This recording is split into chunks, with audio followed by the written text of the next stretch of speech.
మహాదేవ శ్రీమాత్రే నమః. Welcome to our channel శ్రద్ధా భక్తి ఛానల్. రేపు 23వ తారీఖు నాడు వైశాఖ పౌర్ణమిని పురస్కరించుకొని మరి తప్పకుండా కూడా భక్తులు కావచ్చును, ప్రేక్షకులు కావచ్చును, ఒక చిన్న రెమెడీ చేసుకొని మంచి ఫలితాన్ని పొందాలి అని చెప్పి ఈ యొక్క వీడియోలో ముఖ్య ఉద్దేశం అండి.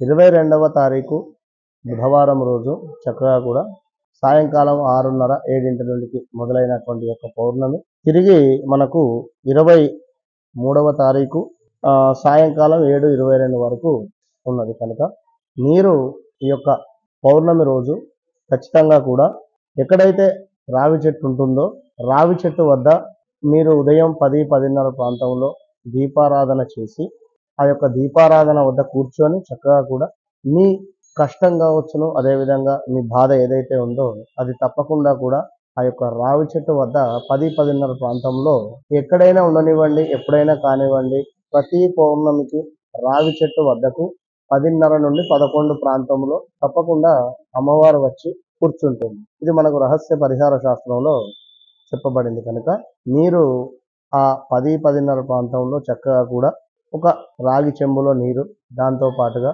కాస్త నైవేద్యము, సిరా కావచ్చును, పాయసం కావచ్చును, లేదా 2 అరటి పండ్లు, లేదా మిశ్రి చక్కెర బిళ్ళలు, లేదా చక్కెర, ఇవేవైనా కూడా ఆ యొక్క రావి చెట్టు వద్ద చక్కగా కూడా ఒక తమలపాకు వేసి అందులో ఈ యొక్క నైవేద్యాన్ని ఉంచండి.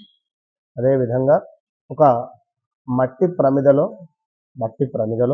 దాని నిండుగా కూడా చిన్న మట్టి ప్రమిదలో దాని కింద పసుపును పోసి చక్కగా పసుపు మీద మరొక మట్టి ప్రమిద పెట్టి అందులో వేప నూనె చక్కగా కూడా పోసి 3 వత్తులు వేసి దీపారాధన చేసినట్టయితే మీ భర్తలకు అపమృత్యు దోష నివారణ కావచ్చును, లేదా ఆ యొక్క ఏలినాటి శని, అర్ధాష్టమ శని, అష్టమ శనిలో ఇబ్బంది పడేటువంటి వారు ఎవరైతే ఉన్నారో వారికి తప్పకుండా మాంగళ్య బలము ఉండేటువంటి విధంగా ఈ యొక్క దీపారాధన మంచి సహాయం చేస్తుంది మనకు.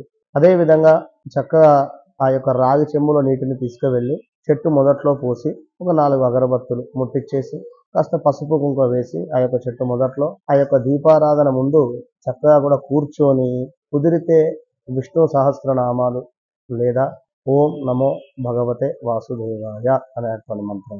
ఎందుకు అంటే రావి చెట్టు అంటేనే విష్ణుమూర్తిగా మనము ఎంతో కూడా ప్రీతి.